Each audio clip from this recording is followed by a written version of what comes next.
really all it's done is massively overload our ability to sift and sort through what is the right information versus misinformation, what is going to benefit my life and impact the areas that are important to me versus what is going to send me down the rabbit hole of, oh my gosh, I just wanted to learn how to lose weight.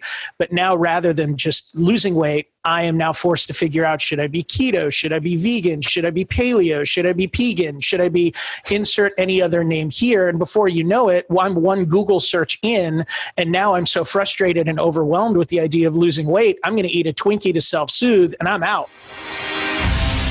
This is Experts Unleashed, revealing how professionals and entrepreneurs transform experience into income while positively impacting the world. For years, Joel Irway has helped entrepreneurs develop and launch their expert-based businesses, growing them beyond 6 and even 7 figures a year. Now, a professional expert serves their community through paid training, education, or service.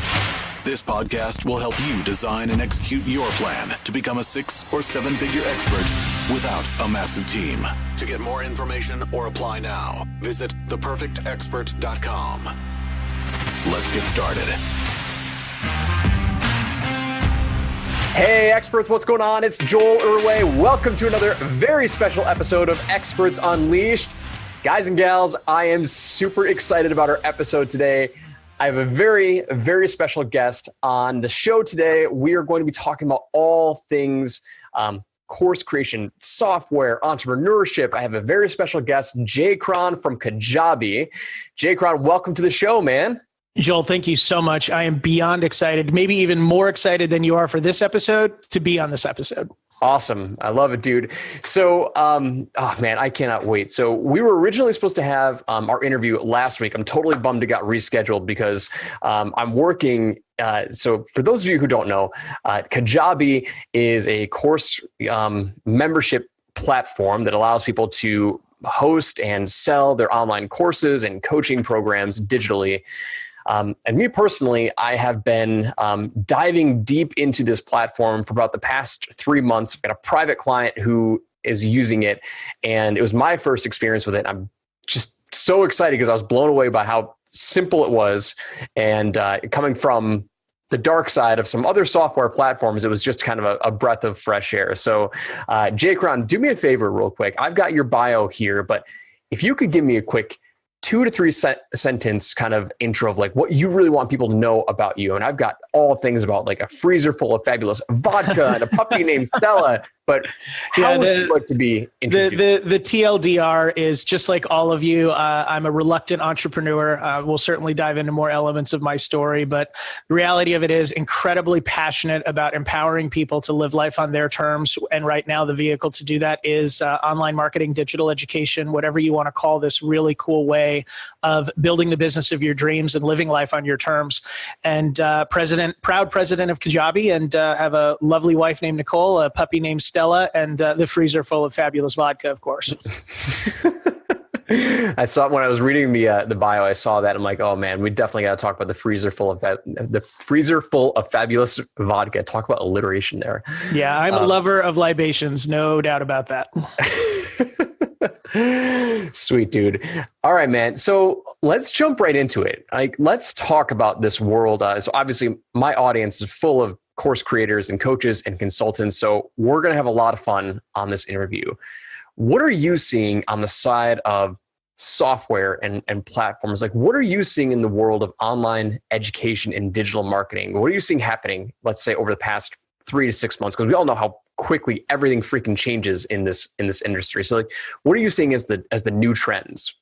Well, I think first off, Joel, for everybody that's listening, and the thing that I would want to share with you from our vantage point after our 4th year on the Inc. 5000 and continuing to serve more and more digital entrepreneurs is really to provide the confidence that you are at the right place at the right time with the right playbook. That this idea of digital education, the experts economy, whatever you want to call this industry, the reality of it is we are only in its infancy. This is not something where you're seeing a market maturity, but you're really only seeing the beginnings of what's possible. That this idea really of the information age, which still some people apply to this technological revolution, is this idea of all information in the world being accessible. And the reason why we at Kajabi talk about this idea of a knowledge commerce platform or the knowledge age is because largely the promises of the information age were not delivered on. We were told that the information age would massively improve and impact our life. And in some ways it has, but really all it's done is massively overload our ability to sift and sort through what is the right information versus misinformation, what is going to benefit my life and impact the areas that are important to me versus what is going to send me down the rabbit hole of, oh my gosh, I just wanted to learn how to lose weight. But now rather than just losing weight, I am now forced to figure out, should I be keto? Should I be vegan? Should I be paleo? Should I be pagan? Should I be insert any other name here? And before you know it, I'm one Google search in, and now I'm so frustrated and overwhelmed with the idea of losing weight, I'm going to eat a Twinkie to self-soothe and I'm out. Like I'm going back to normal. So this idea of you being in the knowledge space, you being an expert, you being willing to do the sifting and sorting for someone and move them along on a journey of transformation could not be more relevant. And that trend line is only supported by what Peter Diamandis calls the rising billions, that we're looking at a time where broadband internet is now making audio and video courses available to people that have never had access to them before in the billions of numbers of individuals getting connected. All of those individuals globally have the same passions that you do. They're going to want to learn from people they like, know, and trust. So bottom line, from an industry perspective, we're still in the very early stages of just how much this is going to transform the way people transact. And the second trend that I would share that really bolsters you being in the right place at the right time is what's happening with the technology. You're seeing technology where previously it was a massive barrier now being completely removed, that you can truly be in a position where you have all of the power of marketing automation that previously was only, wielded by Fortune 500 companies with massive IT departments. And you can control all of that from your laptop, marketing to the world as your audience. So even the barrier to technology is no longer there. But now that that barrier is gone, the new challenge is making sure that you are relevant and that you are really impacting your audience. Because if everybody has the technology, ultimately it's only going to create more noise. So the next trend for us and the next trend for all of you is figuring out how to focus on transformational content, because that's going to be the difference. You said a couple of really important things right now. And first thing I want to talk about is, because we're all about opportunity, spotting and seizing opportunity. Like so many people, like once they start down the path, they feel like, oh, I'm late to the game, right? They feel like they've missed the boat on the opportunity, whether that's starting their own, business or launching their own course. But 2 or 3 years ago, I was doing some market research, and you talked about how Peter Diamandis said that this is now being accessible by billions of new people who never even had access to this, let alone like market maturity in the developed countries that do have it, which I still think that's not even fully developed yet. I mean, it's not even hit its tipping point. But this was like 2 years ago, over half of the world, like 40 or 51% of the world still was offline. This is 2 years ago. So I don't know how much that has developed, but I mean, we're talking 2016, over half of the world was still offline. And that's just mind boggling. And it's hard to comprehend those types of numbers, but just to kind of echo your point, like, yes, we are still very much in the infancy stages of. I mean, even Joel, to your point on the rest of the world not even being connected, like most people don't know this, but Facebook for a long time actually had something they called 2G Tuesdays. Now, 2G is a 3 generation ago wireless speed, which is actually the most common globally outside of the United States in developing countries. And Facebook literally on Tuesdays would restrict their wireless to a level where people and the developers would have to experience, this is what somebody with a non-smartphone connected device is consuming Facebook with. And that was not 10 years ago. It's still going on today. So there are people out there that, we cannot even appreciate how many more people are going to be connected via broadband in the coming years. It's nuts. Yeah, it's just a tremendous opportunity. And, the other thing that I want to echo is I agree with you. I've actually never considered it like you talked about, but the age of information was under delivered, right? It's a big promise, and we really just got overwhelmed, right? And it's too much to comprehend. I can't remember who to give this credit to, but basically they were saying like technology is changing so fast that like each new iteration is coming out so fast that like we still haven't had, like, us humans don't have time to adapt to the previous generations yet, which is why so many people are being kind of left in the dust. And I don't even know if that's relevant to what you're talking about with overwhelming information, but it's dead on. I mean, yeah. I remember the guy I give credit to, which, by the way, if you ever don't know who to give credit to a quote, just say Hemingway, because he had so many of them, like 5 out of 10, you're going to be right. But with Tony Robbins, he was the one who said, we're drowning in information and starving for wisdom. Yep. And if you think about it, just think about how many marketing messages are hitting us today, how many demands there are on our time, on our brain, our decision-making processes. Let's just say hypothetically, I want to learn how to make hot sauce. If I Google how to make hot sauce, I'm going to bet there's, 90 million pages. So the first thing I see is there are 90 million relevant items that I could look at to answer my question of how to make hot sauce. Now I have all of the psychological elements of the fear of missing out of, well, what if I pick the wrong one? There's 90 million of them. What if I pick the 89 million that are awful and I make terrible hot sauce? Wait, how do I know of the 90 million, which one should I listen to? Well, Google says, the number one is the one to listen to, but how do I know that's not an ad? Or how do I know that's, someone who's making like GMO hot sauce that's going to kill me? Like, all of these questions, as silly as this example is, it goes to show you why it's never been more important than today to be someone that is known, liked, trusted, but also can be a guide for this journey. So that, for example, Joel, here you are, Experts Unleashed. You're talking about this new trend. You're talking about helping others to take advantage of it. You are a trusted source that I can now say, I don't need to know the 200 million pages that are there, and it's probably even more than that, on online marketing or expert industry. I just know Joel, and that's good enough. That I can now have you say, okay, John, do this, then this, then this. And you've now taken my journey and made it something that's pleasurable, something that's enjoyable in each step, rather than me like, well, okay, YouTube told me to do this first, but Google told me to do this first. I don't know what to do, so I'm not going to do anything. That's the big difference. It's that relevance filter, that impact filter that allows people to move into action faster. Yeah, information paralysis. And it's like, there's too much information. I have no idea. I don't want to make the wrong decision, so I'm just not going to do anything. Yeah, terrifying. So where does, that was an awesome opening, by the way. Like, it's a perfect way to lead into kind of our conversation. And like, where does Kajabi fit with all that, right? Like, overwhelming information, like, fear of missing out. Can you elaborate on that? Definitely. Oh, of course. And I think you actually gave me a very nice segue into it when you talked about that you're recently diving into our platform and you're coming over from the dark side. And it's interesting because Kajabi started to solve a need that existed. So Kenny, the CEO and co-founder, he had a desire to create a kid's sprinkler toy. And he started out by going through the process of learning about manufacturing. I was like, oh my gosh, I don't want to figure out how to build and ship a product. I'm going to create a guide and a shopping list and video modules on how to build this and sell that. And he was a developer.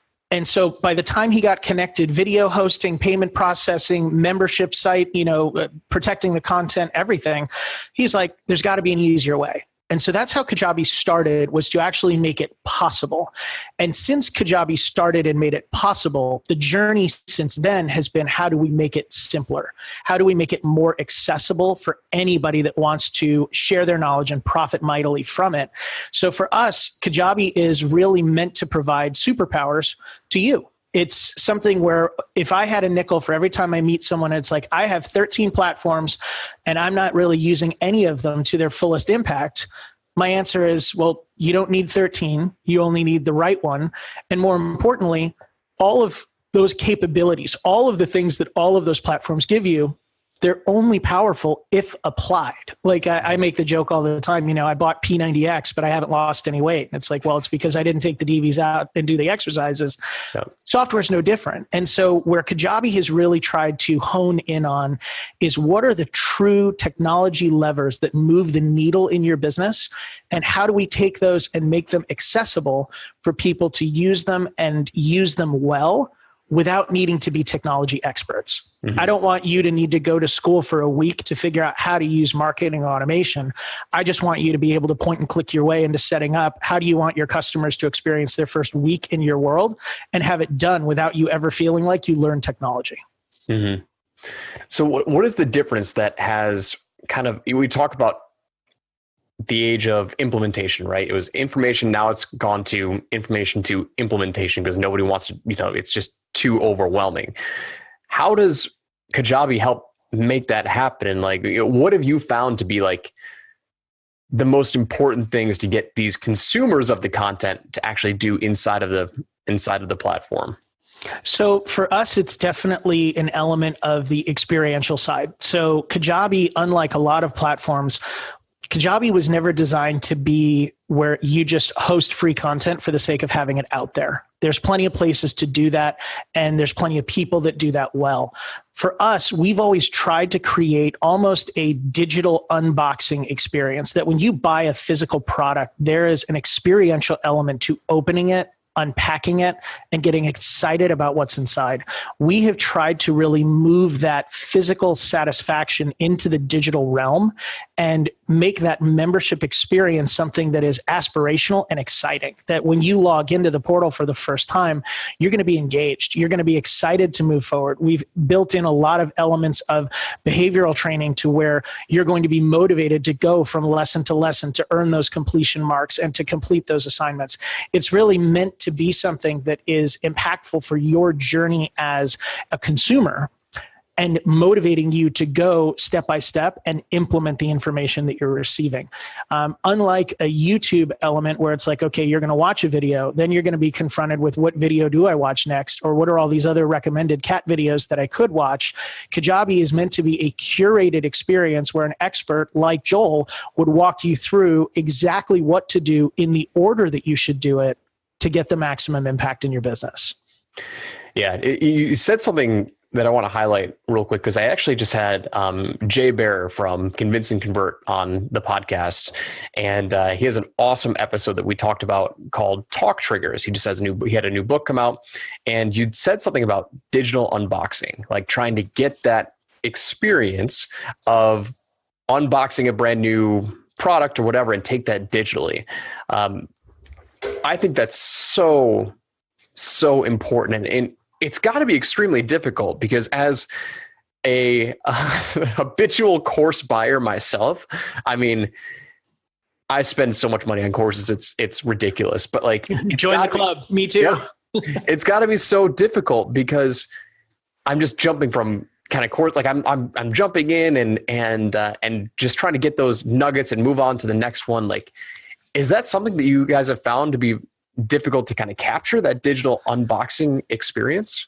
It's definitely not easy, and it's a moving target because what motivates people is constantly changing. It's one of the reasons why in the industry we have the most aggressive iteration cycles on our platform of anybody in the marketplace. We are doing more to advance the product, connect with users, and prototype solutions than any other platform. And I know that for a fact.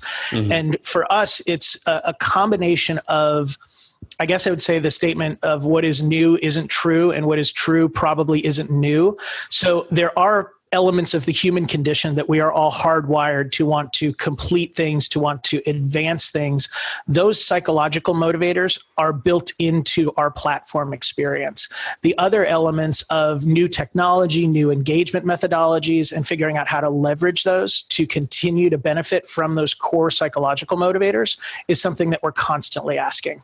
One of the things that we're very excited about, speaking of where we're going, is this idea of community. So we've watched the pendulum in this industry swing back and forth multiple times, starting with, okay, I like forums. I want my own forum. Whoa, let's swing it back all the way to the other side because now Facebook groups are out. And if we have Facebook groups, why would I put it anywhere else? Because, in Facebook, everyone's already there. Now the pendulum's swinging back because everybody created all of these Facebook groups, which gave them engagement, but it gave them very distracted engagement. It's, I'm going to click here to read a post, then I'm going to go look at a cat picture, then I'm going to tell my grandma what's up. And all the while, Facebook is aggregating this data so that they can serve up advertisements to all of your competitors. So anybody that is in the same market you are now has the easiest access to your hard-fought customer list because they're sitting on Facebook. Mm-hmm. So at Kajabi, we're really looking at how do we reinvent the idea of community and engagement, but make it something that is productizable, something that you can add on either as an initial free experience to then move someone into a product, or offer it as a bonus or even a paid promotional element of a product package, and have that community be more transformation oriented than just engagement for engagement's sake. So think of it as community reimagined with a product and purpose overlay to it versus just, join us on Facebook and see what happens.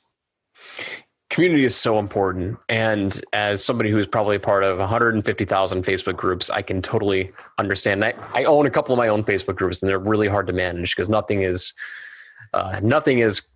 it's not chronological. There's no rhyme or reason that we all know of how that's all managed, but it is so important.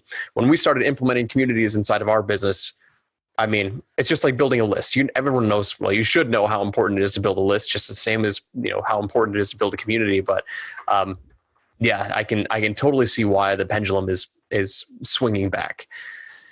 Where do you see the next big shift going, or is that communities? Do you think that's the big shift with our industry? I think in our industry, the joke always is, blank is dead, long live blank. And that it always works that way. Email marketing's dead. Email marketing's back. Webinars are dead. Webinars are back. Messenger's dead. Messenger's back. Text messaging's dead. Text messaging's back. Dan Kennedy talks a lot about this, that even today you can look at the Amish fireplace company. And here is a multi-million, maybe even 100 million or more company selling wooden fireplaces via direct mail. And they're still selling them. And they're still selling them via direct mail. So it's really something that I would say anybody who's focusing on the latest tip, trick, hack, dependence on the technology du jour, whatever it happens to be, you're in a very, very fragile position in your business. Even watching, I can remember Gary Vaynerchuk, when we originally had him at a Chet Holmes event, the Ultimate Business Mastery Summit, which is now Business Mastery with Tony Robbins. Back then, and this is about a decade ago, Gary was all about Twitter. It was Twitter. That's where we got to go. Then he was like, man, I'm all about Snapchat. I'm going after Snapchat like crazy. And now all of a sudden Snapchat's hurting. Instagram basically killed Snapchat in an afternoon when they decided to add some features. And so you see this element of if you're believing that the technology is going to build your business, you're going to be sorely mistaken, because whatever technology is, it's not going to be the one a year, 2 year, 3 years from now. And going back to that idea of transformation and content, this industry is exactly the same in many ways as it was 20 years ago when it was all infomercials or DVDs and CDs sent by mail, or even tapes sent by mail. And even before then, it was correspondence courses via mail where you would get a workbook, mail in your answers. They'd mail you back how you did.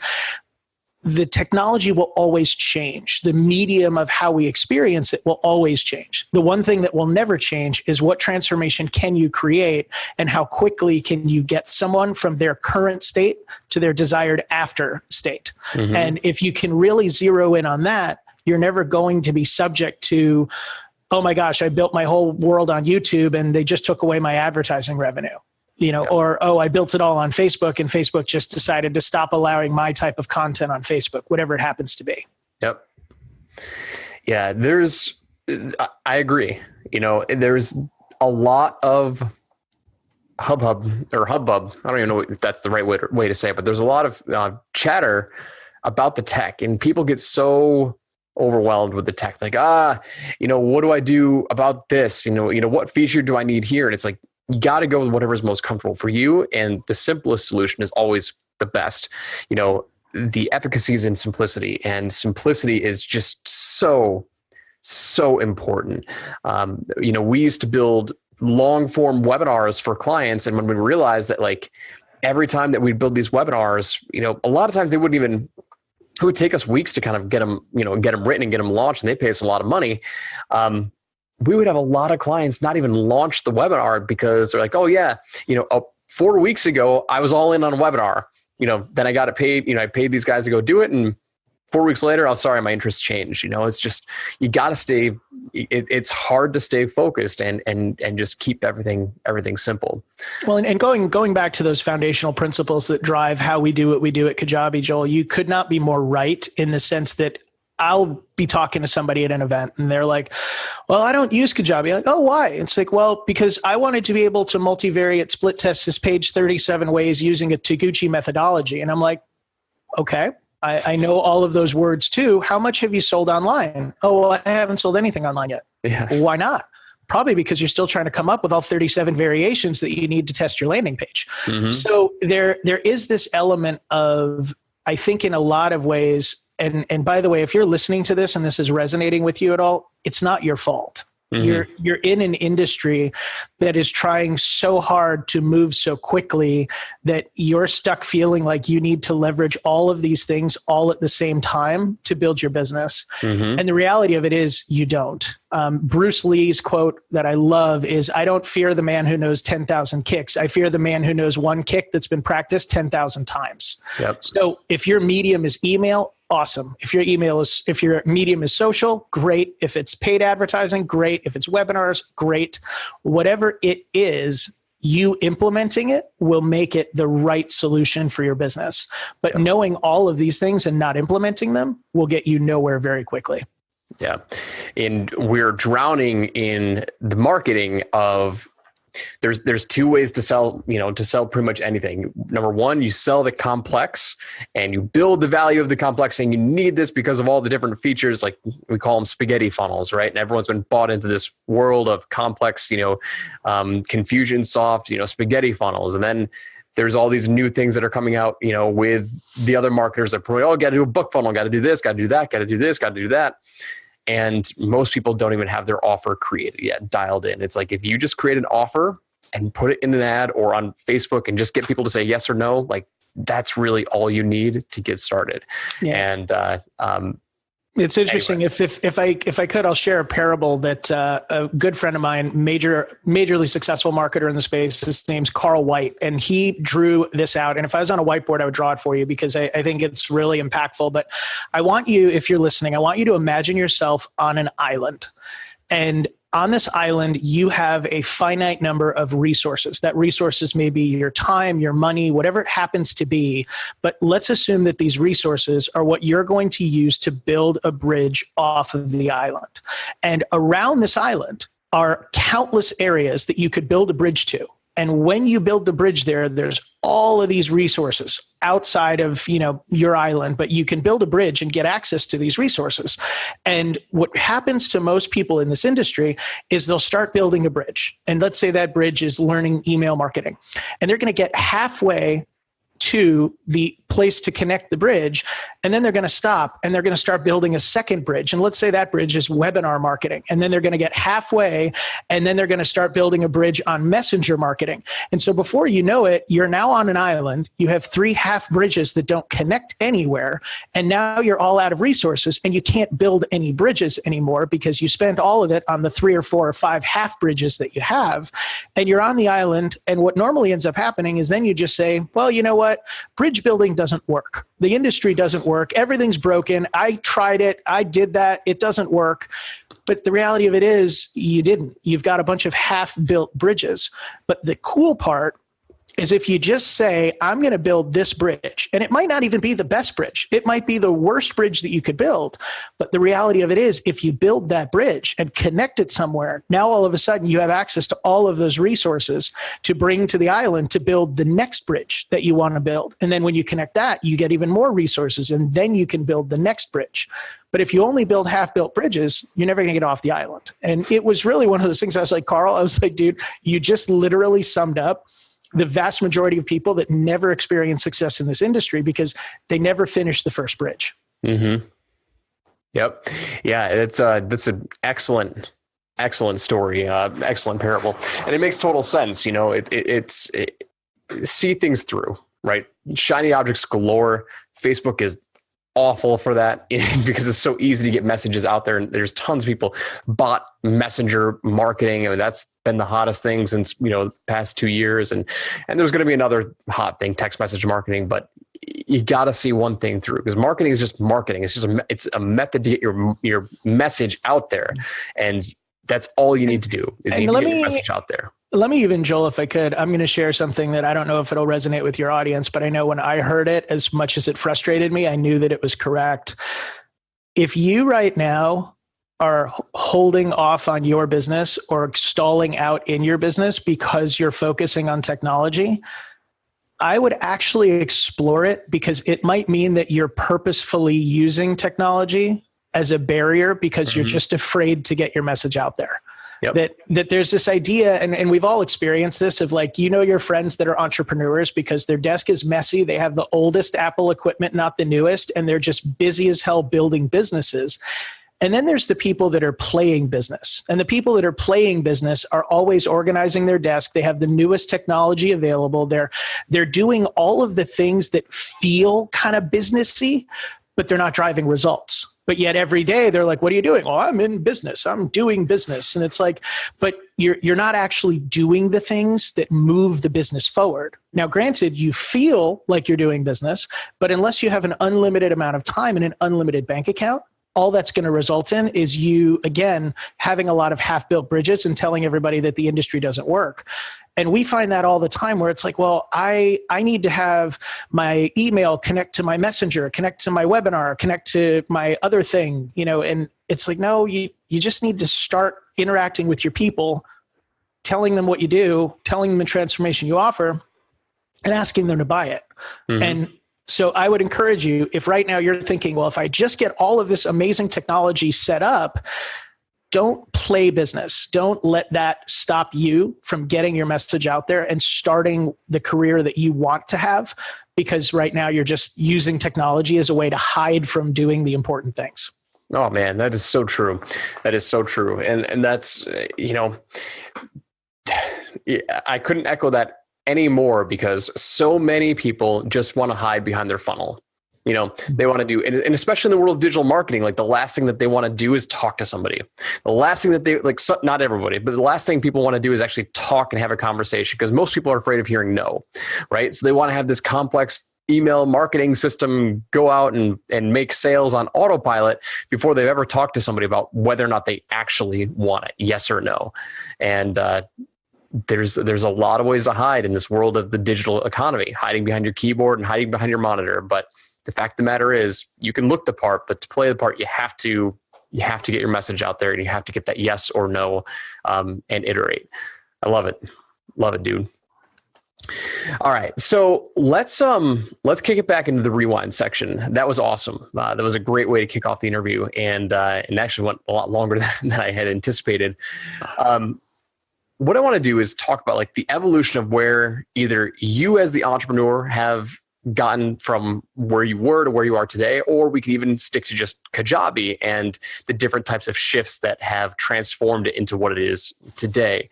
But as I mentioned before, the rewind section is all about how to spot and create those opportunities that made monumental shifts in your entrepreneurial career.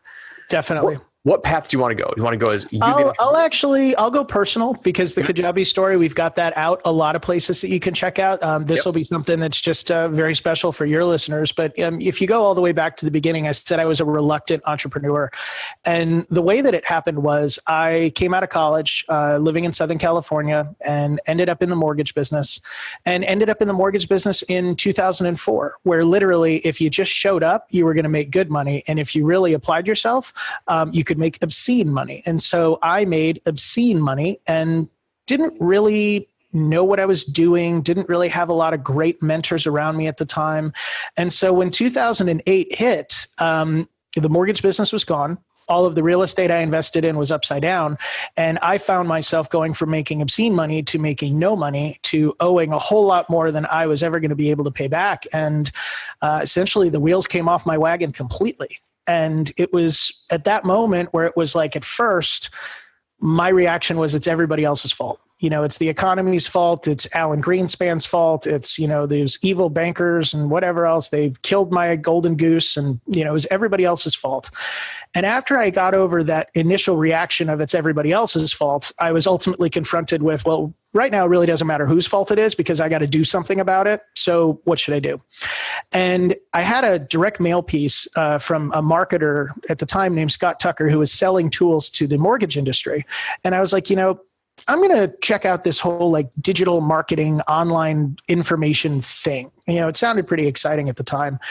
And it was interesting because I didn't have a lot of options. It's not like I was looking at all of the ways that I could go. It wasn't like I had endless amounts of money to explore things. I didn't have a lot of choice. So it was almost like I'm pretty cerebral and I think a lot, but this was a season where I didn't have the luxury of thinking because I didn't have time and I didn't have money. So I dove into this information marketing world. I actually went over to Glazer Kennedy. I bought what they called at the time the whole enchilada, which is every product Dan Kennedy makes. And I just started consuming this like crazy, and not really knowing what the outcome would be, but just really surrendering to the process of, I'm going to learn this. I don't know where it's going to go, but this is the direction I'm going, and I'm not switching directions until something awesome happens. So I end up hearing about a guy named Joe Polish, who many of you have probably heard of. He's on one of Dan Kennedy's mastermind CDs. And I called up Joe's office and, I was just like, hey, I want to hire Joe. And they're like, great. He's, at the time he's $25,000 a day. I think now he's actually over $50,000 for a half day. But they were like, he's, that's what it's going to cost. And I'm like, well, I'm bankrupt. I can't afford that, but I am really, really hoping to connect with him. So I'll give him $500 for 5 minutes. And if he doesn't want to talk to me after that, no problem. So Joe and I end up connecting, and to make a long story even longer, Joe ends up giving me the opportunity to be mentored by him. So I moved to Arizona, worked for Joe for free, and it began my career in this industry. One of the most transformational times in my life, and Joe was tremendously impactful in helping me get a start in this business. And I've been fortunate along the way to work with some of the most amazing people, whether it's, Chet Holmes, author of The Ultimate Sales Machine, and launching Business Breakthroughs Consulting and the Ultimate Business Mastery Summit, which was acquired by Tony Robbins, and now Business Mastery, getting to work with Mike Koenigs at Traffic Geyser during the video syndication from 42 platforms all the way down to just YouTube, and watching Mike really popularize the local marketing movement with some of the biggest product launches in its day at that time. Getting to work with Bill Glazer and Dan Kennedy at Glazer Kennedy, and then getting to work with Ryan, Rowland, and Perry of Digital Marketers, their CEO. And over the last 10 years, just because I sort of surrendered to the process, I've gotten to have an unbelievable career in the industry now, culminating with my time here and just celebrating my second year as president of Kajabi. And none of that would have happened if I spent all of my time trying to craft the perfect career in the perfect direction, but more just saying, this is what I have in front of me. I'm going to surrender to the process and I'm going to do the work. And that's really what led to everything else that came out of it. So for me, I would say that just on a personal note, know that wherever you are right now, it's not limiting. Mm-hmm. You have no idea what opportunities are going to come your way, but those opportunities will only come your way if you're showing up every day on the field and leaving everything you've got on the field, because that's really what creates opportunities. You're not going to get opportunities sitting behind a screen, trolling comment threads on Facebook. Get out there, meet some people, have some meaningful conversations, and you'll be amazed at where the consistency in those categories will take you.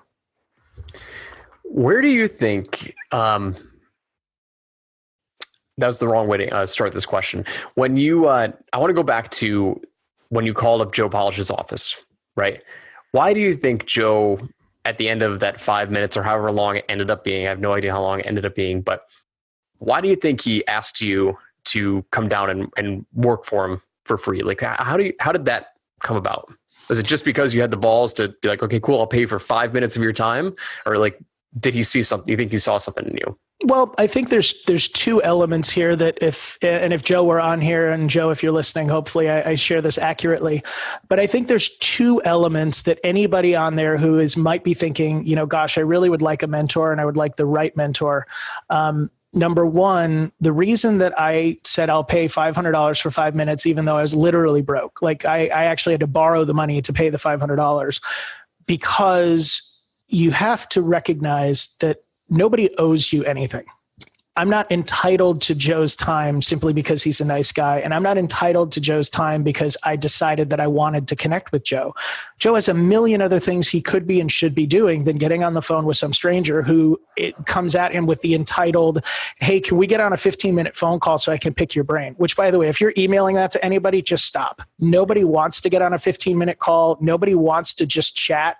Everybody is seeking an outcome. And so I think for me, the fact that I was at least willing, with even as meager resources as I had, that I was willing to make it easy for Joe, but also respect the fact that he could be giving that time to something else.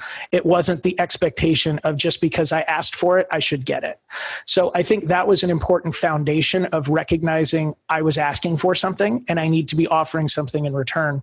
And then I think following that, it was definitely a desire to really, how could I impact Joe's life, business, and outcomes before ever asking what was in it for me? That I didn't say, hey, Joe, I really want to build a career in this industry. Can you teach me everything you know? Because that would be great. Mm-hmm. It was much more, look, dude, I'll do whatever. Whatever I got to do, I'm in. Here's all the skills I have. Here's what I'm willing to, apply in your business. You tell me where the greatest opportunity is for you. And I know that if I add value to you, then we'll figure out how you can help me learn what I need to learn. But it was very much a give first and add value first, which again, you think about marketing, you think about right now, I don't know if you get spammed on LinkedIn as often as I do. Oh, but yeah. I literally get, all the time, hey, here's my calendar link, schedule a call with me. I'm like, are you kidding? I barely know you. Why do I want to schedule a call with you? And more importantly, why would you send me a link that makes it my job to schedule on your calendar? Like, dude, everything you're doing in this reach out is wrong. It's terrible. But for me, those would be the two things of really, number one, approaching it, understanding that I'm not owed anything in this transaction. And number two, approaching it from I want to give as much value as possible and impact his business, because I know that in doing so, my outcomes will be met. But my outcome is not, how can I take from this? My outcome is, how can I pour myself into this? Mm-hmm. Justin Brooke had a similar story. He went to go work for another marketer for free. And it was... a lot of people would not do that. Like, a lot of people would not just drop everything. Did you have a family at the time, or were you? No, I was not married yet. But I literally, so not only that, keep in mind at this time, I'm completely bankrupt, broke, could barely afford to pay attention. And it was a situation where even in those circumstances, I moved to Arizona, and I spent 3 months in Arizona working with Joe for free. Yep. And that was, and that's the unique thing about success, is it's the only thing in life that when you choose to buy it, you won't know how much it cost until after you've paid it. You can only decide that you're going to purchase it, but you don't know the price until after it's been paid. Mm-hmm. And so I think that's another learning that came out of that for me is sometimes you are going to step into something and your desire to have it has to be greater than whatever the resistance is that's going to come, because you don't know what the resistance will be. Some people knock it out of the park first at bat, and everyone's like, how'd they do it? And they might even write a book telling you how they did it. But the reality of it is, there's an element of right place, right time, right business. And that person's price for success may have been lower than yours might be. Mm-hmm. But what I do know is it's always gettable if you're willing to get it. Yep. What was the first immediate door that opened up when you decided to accept that position? Like did it open up during the 3 months, or was it something that happened after the 3 months? Like what was the big kind of the big opportunity that came as a result of that? So it actually, I would say my big first quote unquote official role in the industry came out after that. So I was with Joe for 3 months in Arizona. And, Joe is still a dear friend to this day. And I just said, hey, man, I really want to dive into the online marketing side, the digital side. And because at the time, Joe's business back then was still working with carpet cleaners, which was where Joe got his start. Yep. And so I ended up actually meeting a guy named Matt Basak, a marketer out of Atlanta. And I actually called up Matt and just was like, hey, dude, would you like some free labor? I really want to learn what you know. And I ended up moving to Atlanta for 6 months and working out of Matt's office. And in the process, while I was working for Matt, I get a call from Chet Holmes. And if any of you have ever gotten a call from Chet Holmes, he has the deepest, most powerful voice. Like I still sound like I've got this high-pitched voice. I hate it. Chet's got this hi, this is Chet Holmes. Of course you're going to say yes to anybody that talks like that. But Chet calls me, and I had actually met Chet's PR rep at an event in Arizona that I went to when I was living there, being mentored by Joe. And she had told Chet about me. Chet says, hey, dude, I'm launching this, he didn't say, hey, dude, Chet would never say that. But Chet said, I'm launching Business Breakthroughs Consulting, beyond excited about it, really feel like you'd be a great fit. What do you think? So 9 months after I began this journey, I ended up as the, one of the VPs of Business Breakthroughs Consulting, which ultimately led to the Ultimate Business Mastery Summit, which is now Business Mastery. It was acquired by Tony Robbins. And that was kind of my first big industry position. And incredible learning throughout all of that, but none of it would have been possible without everything that led up to it. Mm-hmm. Yeah, it's incredible that just 9 short months, right? In the span. Yeah, well, looking back on it now, it's like, oh my gosh, it was, barely a time period at all. It's been compressed to just a couple of memories. But when you're going through it, it feels like forever. But then when you're looking back on it, it's like, man, if I had known that I could do that, I would have done it way sooner. Yep. It just goes to show the time to live, the amount of time it actually takes to get impactful, measurable results is not as long as people think. Like we talk about this when inside of our Perfect Expert group, when you've got something like a result and an impact happens when so in our terms is when an offer hits. Like when you get something that people want, like the floodgates open. We've seen people go from 0 to 100K a month in 30 days, like no joke. And the same thing happens with business in general and just your life. Like, you're striving so long that you're on this path to getting a certain result. And then there's usually some one thing that tips the scales, boom, there it goes. You do all these little things and boom. It's those major pivots, but it's amazing. 9 months you spent working for free for 2 of the bigger names in our industry. Joe Polish is huge. Matt Basak is big. And then all of a sudden Chet Holmes invites you to become a VP for his program. Yeah, it was actually because, what people don't know, because I didn't talk about it, in the mortgage business, I was the VP of sales. So I had 70 loan officers reporting to me. We were doing 300,000 pieces a week of direct mail.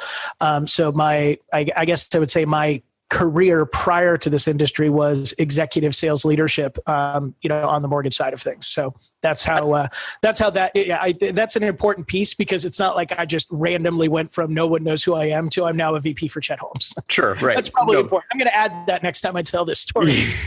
Well, no, you tailor on your experience to go from one spot to the next. And you're right. That is a pretty critical piece. But out of curiosity, do you do any direct mail with Kajabi? It's funny. We have been talking about testing some things out, because if you think about it, your mailbox has never been quieter. Like, there is less mail going, but if you look at what really is driving a lot of business, and Dan Kennedy's a guy that does an amazing job of this. Dan's a guy that'll show you the 3 studies of 3 different charities that reallocated all of their donor budgets to social media, only to then bring it immediately back to direct mail because the results just sucked. There's a lot of opportunities in direct mail. And the reason that most people shy away from it is because of the sunk cost that, it's way cheaper for me to test $5 in Facebook ads than it is for me to mail out 2 letters. But if you can really figure out the leverage points, direct mail is extremely powerful, and your ability to access unbelievable audiences is never better. I mean, I would actually even say that I think direct mail targeting wise, maybe even rivals or is better than Facebook targeting in a lot of ways. So it's very, very exciting.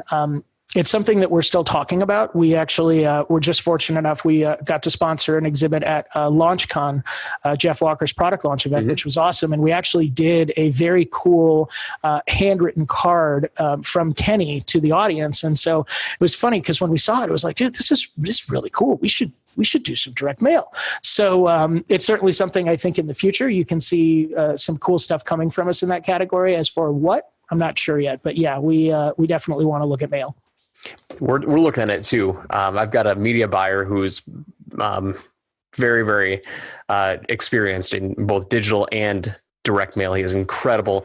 God, it's scary what you can do with big data lists. He's a big data guy, and it's terrifying the targeting that you can do. He's like, oh yeah, I've got a list. Like, you want to do direct mail? I can get anybody you want into their mailbox. But anyway, I digress. We got a little bit of a side note there. But Jay Cron, man, this has been an awesome conversation. I've enjoyed this very much. Let me give everyone a quick recap of kind of this whole conversation. We started out by talking about the experts economy and knowledge commerce, and just how like we are still in this early age of the knowledge economy, and it's only going to just explode and get bigger and bigger and bigger. And we've been inundated with information overload, which has caused people to get information paralysis. And now we're transforming into the implementation side of that knowledge, which I think is spot on.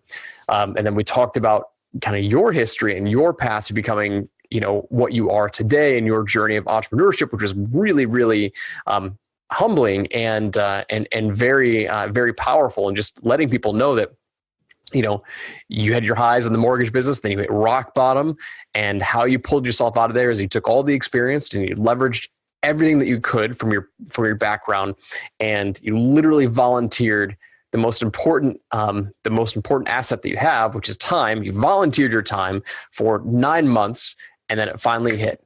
And I think there's a lot of lessons to be learned from that. Is there anything that we left out that you wanted to make sure that we included about Kajabi, or anything with what you guys have going on right now?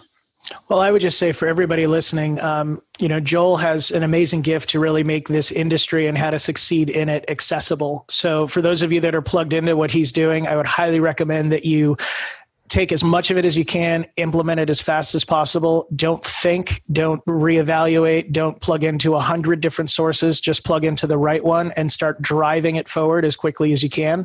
And if you need help on the technology side, Kajabi can answer all of those technology questions for you in one platform, no integration, no plugins, no craziness. And we even have a free trial that you could have your business up, live, and producing profit before you ever pay your first monthly fee. So you can check us out at kajabi.com. And certainly recommend, Joel's got the playbook for you. We've got the technologies to support it. You got no reason to not be succeeding in this industry if that's what you want. Amen, brother. Where can they connect with you? Where can they follow you? I like to send my listeners to go just reach out to you guys in any way that they can?